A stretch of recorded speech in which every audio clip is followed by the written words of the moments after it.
So, ladies and gentlemen, I am here at the White Truck Muster in Kyabram, March 2023, and there's a bit of an interloper here, and he's someone you may all know fairly well, bit of a legend in the industry, one Mr. Jim Hurley. Jim, welcome to Kyabram, welcome to Trucking with Kermy, mate.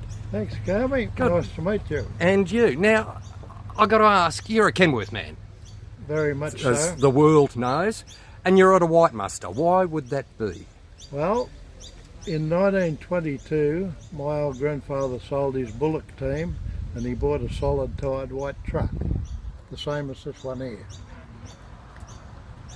So when my dad and Alan Brown were in the army, they linked up as mates and they decided they'd go into business when they were discharged. So they were going nowhere, making no money. It was a bike shop with a shed up the back. Anyway, a fellow came in and there was a lot of pent-up demand for timber after the war in Sydney. And they were logging with GMCs and Ford Blitzers and ex-army stuff. And this fellow wanted something better than one of these trucks.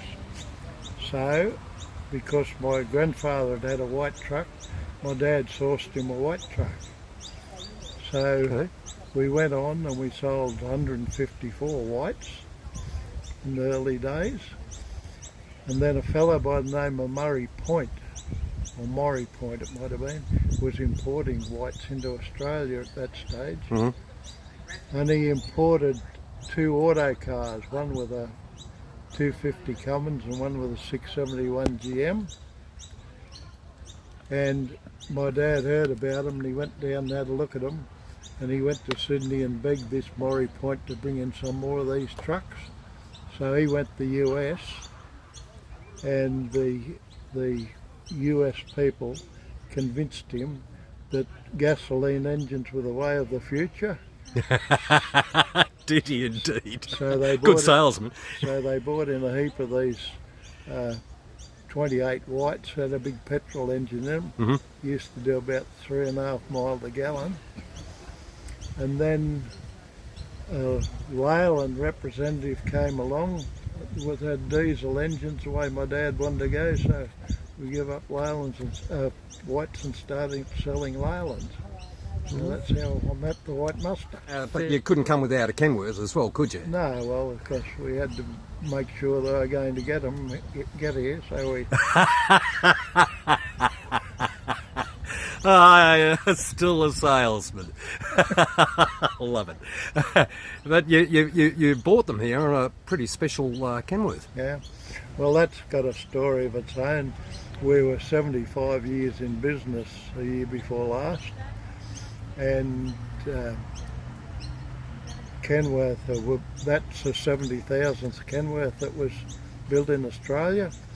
So we had our 75 years in business, Kenworth's 50 years of manufacturing in Australia, and the 70,000th Kenworth that was built. So they reserved that chassis number for me. And so they should have. Well deserved. What you've done for Kenworth over the decades is nothing short of miraculous, quite frankly. It's one thing having a product. Product's not worth a thing unless it's sold. Yeah. Jim, and that's something you and your family have done down through the years spectacularly. So it's a fitting tribute to your name and to Kenworth, of course. Yeah, we're coming up 18,000 Kenworths we've sold. That's not bad for a week's work. No, so we sell about 30% of the Kenworths that are built. Yes, yeah. Well, we've got a lot of good people. Again, you've got to have the people around you. You can't do it yourself, can you? Some long-serving people too, I understand. People have been with you for a long time. We had a bloke retire the other day, 47 years. Another bloke retiring at the end of this month, 30-odd years. Is retirement in your equation? No, I don't know what it means. Don't know what... They tell me the job's all right, but the pay's not so good. Well, welcome down to Victoria. Welcome to the White Muster. Thank you for speaking to me, mate. It's been a pleasure to meet you. And hopefully we'll see you again. Keep on keeping on. Good on you. Thank you, Jim. Cheers, mate. Take care.